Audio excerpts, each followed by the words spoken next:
Donc Thierry Rosen, directeur adjoint de la direction du travail et de l'emploi, chargé du service d'administration et pilotage de la direction du travail. Alors, pour reprendre la suite de nos réflexions, donc, l'axe 1 qui est important, puisque le dialogue social est revenu dans nos propos, à définir d'abord le dialogue social. Qu'est-ce que le dialogue social? Et puis, comment produire un dialogue social de qualité? Parce que ce sont des portées qui sont importantes pour la réflexion qu'on a du Québec et de ce qu'on peut en retirer en Nouvelle-Calédonie. Bon, on peut partir de la définition du dialogue social qui nous est proposée par l'OIT, par l'Organisation internationale du travail.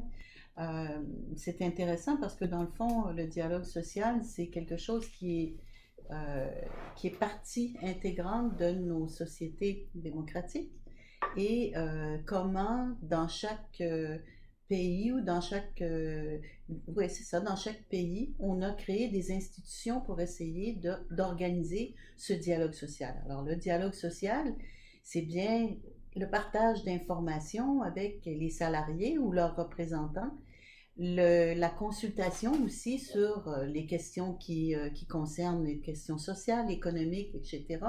Et la négociation comme telle, la négociation collective pour la définition des relations de travail et des conditions de travail. Donc, c'est un peu ça le dialogue social et chaque pays a donc créé ses propres institutions. Et de ce point de vue-là, eh bien, ce qu'on voit aussi en Nouvelle-Calédonie, par exemple, vous avez parlé tout à l'heure de la comparaison avec le Québec, on voit bien qu'il y a des différences qui sont importantes, mais sur le fond, c'est toujours bien de ces trois éléments-là dont on parle, information, consultation, négociation, qui sont des éléments essentiels de nos sociétés. Voilà. La notion de dialogue social, donc je pense qu'elle procède de l'idée que l'entreprise représente du capital et du travail qui vont s'associer pour créer de la valeur et que la meilleure façon de créer de la valeur, eh bien, c'est de prendre en compte la contribution des travailleurs dans ce processus. Et la formule, parce qu'on note aussi vraiment un lien entre la qualité du dialogue social et la performance de l'entreprise, ce qui est assez net. Et donc la formule générique de dialogue social, qui peut être entendue de façon tout à fait différente selon les positionnements des acteurs, ça renvoie aux règles d'abord qui l'organisent, à des pratiques, le tout enraciné dans l'histoire sociale de la Nouvelle-Calédonie, mais également de l'entreprise concernée. Et je pense que le dialogue social, c'est un exercice de responsabilité qui est de nature à engager tous ces acteurs qui participent au même progrès économique et social. Tout à fait. Donc, moi, ce que je rajouterais à ce niveau-là, c'est le fait que de temps en temps, les gens associent dialogue social avec compromis. Et dans le sens négatif des choses. Et le dialogue social existera à tous les moments à l'intérieur de l'entreprise, que ça soit en situation de conflit, que ça soit en situation de paix, de calme, à l'intérieur de l'entreprise, pour la simple et bonne raison qu'il faut toujours réussir à amener les problèmes et à les solutionner. Et le dialogue social, c'est le global de toute cette situation-là et c'est le global des relations entre la direction, les employés et les syndicats. Ouais. Moi, j'allais revenir un petit peu à la question historique, parce qu'effectivement, dans chacun des pays, on a organisé différemment ce dialogue social-là, compte tenu de l'histoire, compte tenu des événements qui ont marqué, et la construction, par exemple, du Code du travail. Et on voit ici qu'en Nouvelle-Calédonie, moi, il y a deux éléments qui m'ont interpellée. C'est celui de dire, bon, d'un côté, c'est vrai que le Code du travail de Nouvelle-Calédonie, qui existe dans le fond depuis peu, a pris son héritage dans le Code français. Et donc, il y a beaucoup de choses qui sont calquées. Par ailleurs, les événements aussi en Nouvelle-Calédonie et la venue du pacte social en 2000 a fait en sorte que et s'est instauré un chemin tout à fait particulier à la Nouvelle-Calédonie sur comment on organise et on traite et on vit finalement cette question du dialogue social ici. Et ça, je trouve ça intéressant de le souligner. Et il faudrait aussi rajouter que le fait que ça a été le cadre global du Code du travail a été importé de la métropole, fait en sorte qu'évidemment, il n'y a pas eu... les partenaires ne sont pas acquis, se sont pas imprégnés de toutes les revendications et de tout ce qui compose le Code du travail. Et ça fait en sorte qu'évidemment, la maturité des relations de travail, et je ne dis pas ça négativement, fait en sorte que les relations de travail, ils sont jeunes sur le territoire.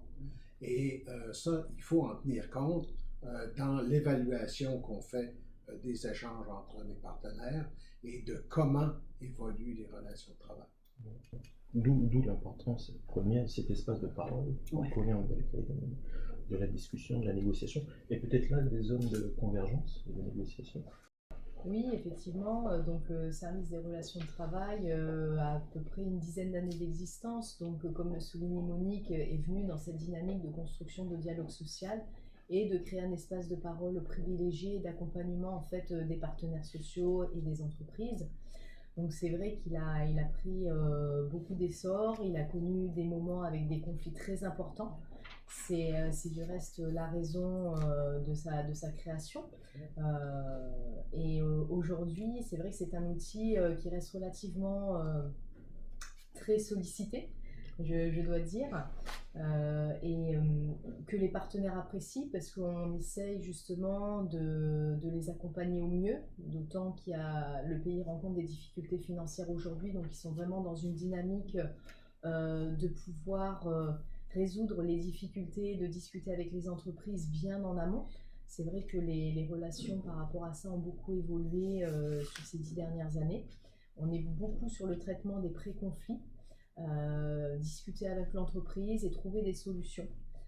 Souvent, c'est des incompréhensions, comme dans tous les conflits. Donc, on essaye de les accompagner au mieux pour qu'ils puissent dégager des solutions pérennes, consensuelles, qu'ils dégagent par eux-mêmes. Et voilà.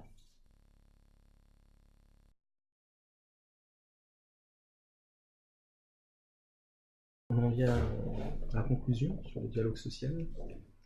Le mot. Le mot de la fin. Ben, ce qu'on doit retenir finalement sur le dialogue social, c'est que c'est un espace de parole qui est donné dans l'entreprise, ben, qui est donné au pays, parce que le dialogue social existe en Nouvelle-Calédonie comme tel, entre les acteurs sociaux, mais aussi au niveau de l'entreprise, entre les représentants de la direction et les représentants du personnel. Et il faut ajouter aussi que tout ça est collé sur les interactions puis le dialogue qu'il y a aussi dans les milieux de travail entre le management et les salariés.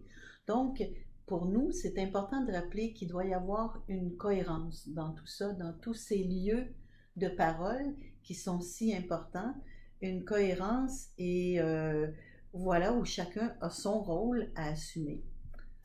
Et évidemment, ce qu'il ne faut pas oublier, c'est que c'est lorsqu'on veut acquérir une place et prendre un peu plus sa place et un peu plus de pouvoir, qu'il faut pouvoir aussi partager la responsabilité qui en découle de ces choix-là.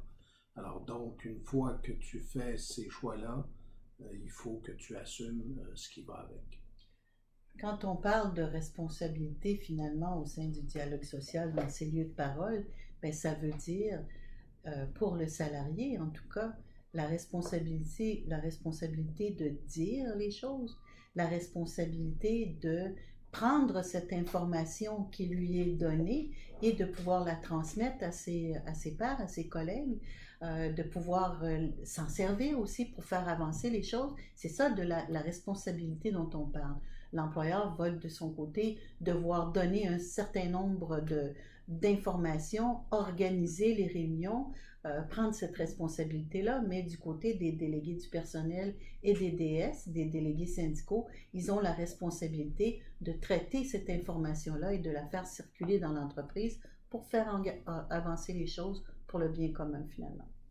Et non pas demeurer uniquement dans leurs propres instances. Souvent, ce qu'on a réalisé, c'est que les gens gardaient leur information, même si les procès-verbaux étaient distribués ou étaient publiés, c'est que les gens gardaient et ne faisaient pas circuler positivement l'information qu'ils avaient reçue.